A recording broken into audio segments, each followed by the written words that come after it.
Hi guys! So we are in South Korea. Specifically, we're in Seoul. My in-laws live here, so we're going to be staying with them for some weeks. Originally, we took a flight from Venice, Italy. We stopped in Shanghai, China, and then we flew into Seoul. One of the first things we did in Seoul was go to a baseball game.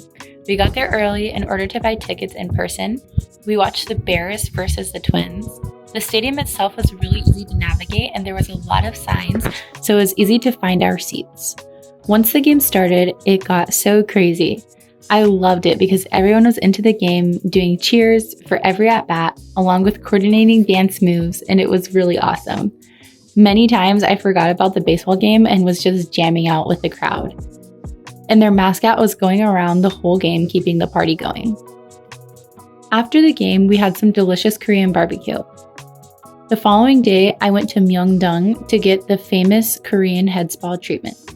I went to Park Jung Beauty for about $80 and I got the 9-step scalp treatment, and afterwards my hair and my scalp just felt amazing. Then we went to this Michelin recommended restaurant nearby and had some yummy food. We stopped around to shop a little at New and we finally got some salt bread to go. Another day, we chose to go to Cheongdeokgung Palace, and I was really excited to see ancient Korean culture. It was really interesting to see all of the different rooms and their functions. We learned that in the winter months, the floors were heated using underground smoke and chimneys. I loved all the colors and designs on the buildings. The palace was huge, and there was really so much to see and explore here. We joined a tour to see the secret garden of the palace. Just when I thought the palace wouldn't get any bigger, we followed our guide into a magical forest with ponds and official buildings scattered throughout. The beauty was incredible. We learned that many K-dramas have been filmed here, and many kings throughout history added on to the landscape here. After, we tried an egg sandwich from Egg Drop, and then we went to see the Korean War Memorial. The statue represents how families were divided in the war. From there, we walked to the War Museum. This museum is epic. You felt such a sense of pride just walking in. This exhibit represents Korean lives lost in the war, and this fountain represents eternal life. The whole first floor of the museum is about ancient Korean history and Japanese colonialism. We decided to stop on the first floor and come back a different day because we wanted to really experience the rest of the museum and we were getting tired. We decided to take a train from Seoul to Busan. It was super comfy inside. We got some lunch and enjoyed tteokbokki and this delicious grilled chicken.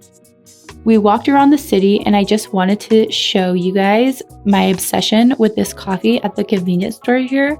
It comes in a bag and you get these ice cups and pour it in, and it's so good. There was so many cute stores here right next to the beach. In the evening time, we went to the Gyeongju Culture Village. If you ever read the book Principito, you would be amazed by how many references to the book are here. The town is really vibrant and colorful. We went late and most cafes and shops were closing, but we still got really incredible views of the town during sunset. After, we went back into the town and walked around the main shopping area before heading up to Busan Tower. It was pretty here. I loved the way everything was lit up. It felt so magical. They even had these little mushrooms and rocks lit up. We actually went inside the tower and played some games and went up to the top for a nighttime view of Busan. It's a beautiful city. We even got our photos taken on a cartoon submarine.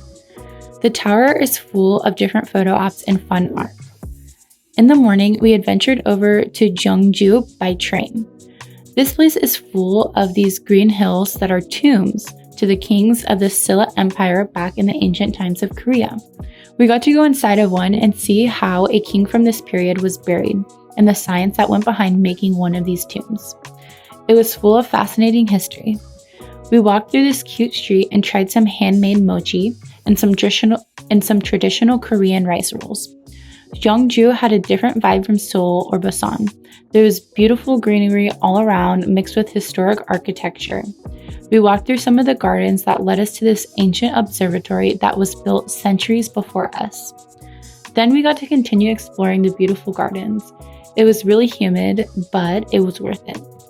Then we went to see this reconstructed palace and learn a little about these buildings before walking over to this fortress.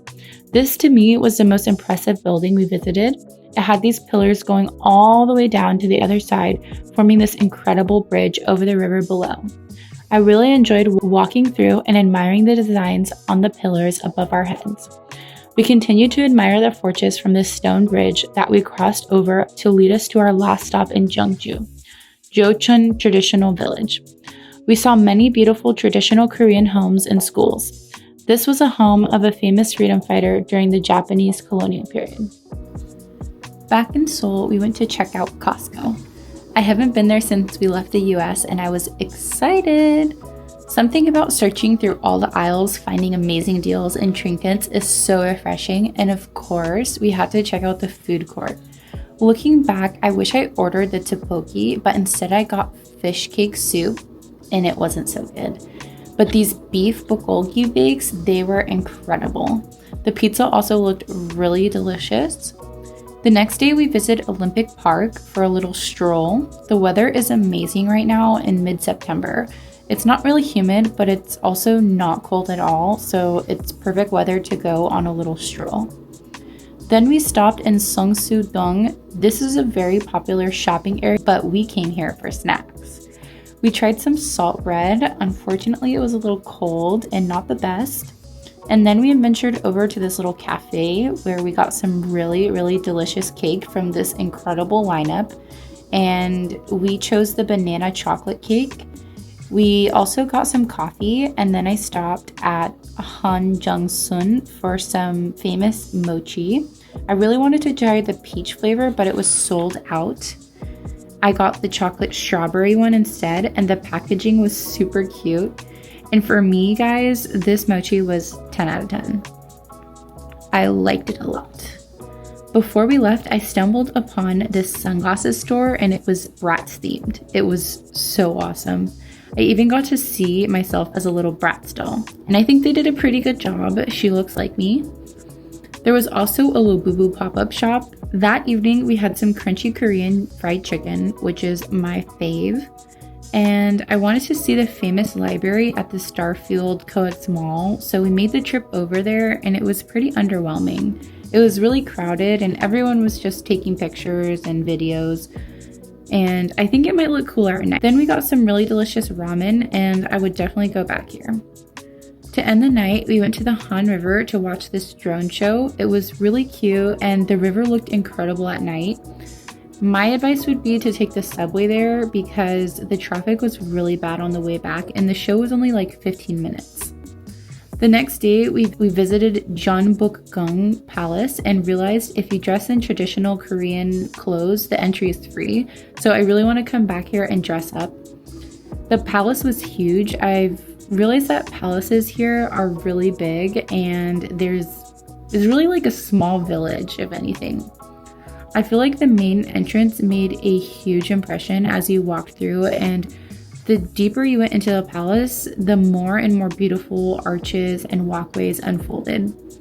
There was even a small lake inside, and I thoroughly enjoyed walking through here, and everyone dressed up makes you feel like you were back in time. In the evening, we went to a soccer game. I've only been to one other soccer game in my life before, so this was a really fun experience, and the stadium was super nice because it was used in the Olympics back in 1988. We bought some food at these food trucks outside, and then we enjoyed it as we watched the game. The next day we went to a Korean folk village, this is kind of like a mix of a museum and amusement park. It was super cool. When we walked in, it was like we were time traveling. We walked through different farmhouses through the different regions in Korea, and we learned how they worked and how they made food and stored food throughout the year. We walked through various workshops and then sat in to watch this amazing show. We watched the traditional Korean dances as they played traditional music and instruments.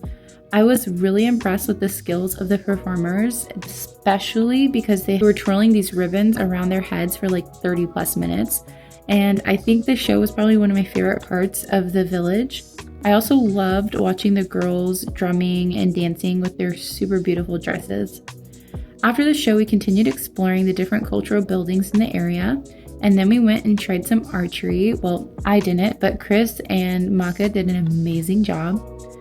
Then we tried traditional Korean rice wine, and it came in a huge bowl. I was not expecting that. The entire thing was like $4. We also visited a Buddhist temple way up the mountain, and I really enjoyed that. We watched another show, and it was a very talented woman playing the haljum. It's like a Korean traditional string instrument. And this performance was super relaxing. After that, we left the village shortly after. We had an amazing time here. The next evening, we walked around Ikseongdong to get a taste of the fun, and we will definitely be back here to explore a little more because it was super lively and it looked super fun. Hey guys, I just want to come on here and say I'm going to divide this video up into part 1 and part 2 just because we're here for a pretty lengthy time in South Korea and I don't want the video to just be a super long video. Thank you guys so much for watching. I really hope you enjoyed. I will see you in part 2 of our trip in South Korea. Bye!